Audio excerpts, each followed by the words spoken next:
go about selecting your materials for your spaces? Well, one thing that I really like about the professional services, whether you're a lawyer, a doctor, or an architect, you have to have continuing education credits. Like, you have to stay up to date on what's happening. You have to have a certain amount of hours to keep your license active. So with architecture, we have something called lunch and learns, where different companies will bring in materials and we'll see what's the newest and what's the latest.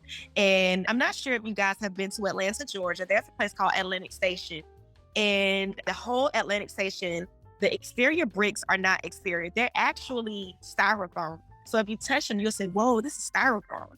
So I wouldn't know anything about that if it was for lunch and learns where they came and brought the materials. And that can save maybe a quarter of the budget, just by using that material. Or cow wall, that's the material. If you ever see a building that's like glowing in the dark at night, or suddenly has like a Christmas tree on the outside, and you're like, how did the windows turn into a Christmas tree? How did it turn into like a gay pride? Well, basically that's cow wall. And you can turn it into any color, and it will reduce the cost of a building by like 1/3.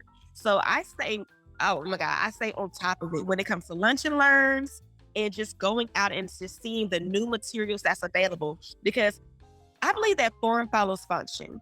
It's okay for things to be pretty, but they need to have a function. I'm all about, what is this material going to do for the building? How is it going to save money? And then be beautiful. Kind of like if you read the Bible and you see the 7 days that it took for God to make the earth.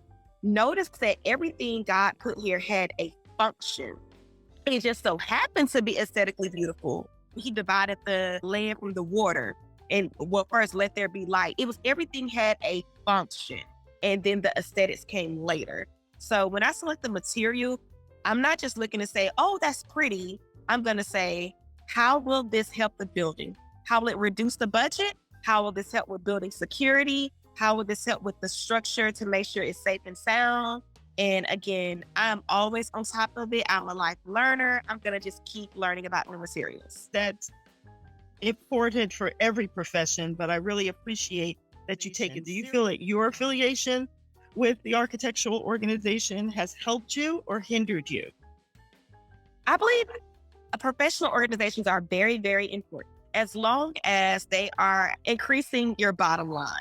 I know there are a lot of professional organizations that people can join, and then it's just money, money, money going out of the door, So I think the most beneficial organization that I'm affiliated with is the Urban Land Institute. I just graduated from Project REAP, and Project REAP is for minorities getting into real estate development. And I'm switching now from architecture to real estate development because my clients make way more money than me. So this cohort that I just graduated from, we had instructors from McDonald's, Starbucks, JP Morgan and Chase, JLL, CBRE, and they were teaching me how to become a developer. And that was the best money that I have spent in my life. And I tell people all the time, when you join these organizations, it's not just for you to chit chat and network. How is this going to increase your bottom line? For instance, NOMA, the National Organization of Minority Architects, something that I really wish NOMA would talk about is how African-American designers, interior and architecture, can make more money. For instance, there's an issue where when developers come to us and they need an MBE, basically a Black firm, they will receive a tax credit.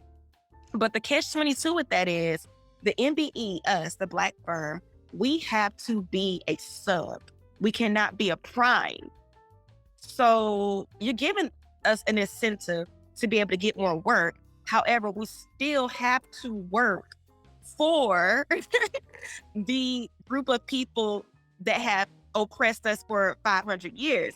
So I just feel that we joined NOMA and we have the NOMA conference and things like that where we're drinking and dancing and chit-chatting. If I'm paying money to go to this conference, why aren't we having a meeting about this issue with the MBE making us be subs and not primes so that the client gets the tax credit? We need to have productive meetings so that we can walk away with something to present to AIA and something to present to Urban Land Institute. If I'm paying money to join these organizations, how is it going to solve problems? I don't need friends. I need money.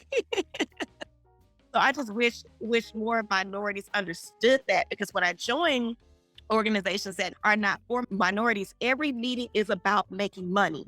But when you join organizations that are minority based, it's never about making money. So I just hate to just say it like that. But as minorities, we need to do better with our organizations, the purpose and what's going to be the outcome, and how can we measure the outcome of the conference. I appreciate that perspective. And Wow. Yeah.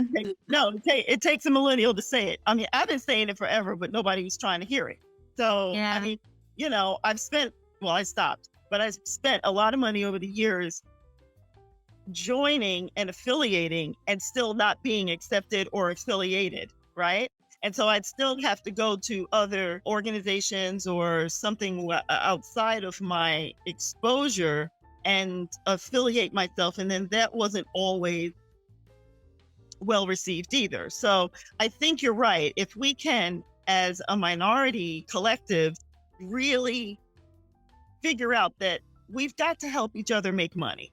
Like, that's what we have to do. And that's what we're getting together for. Like you said, we're not friends. We don't need to be buds. We have our own circles. This is about trying to advance us in a profession and trying to make us more knowledgeable. So I think that's excellent. So good to hear.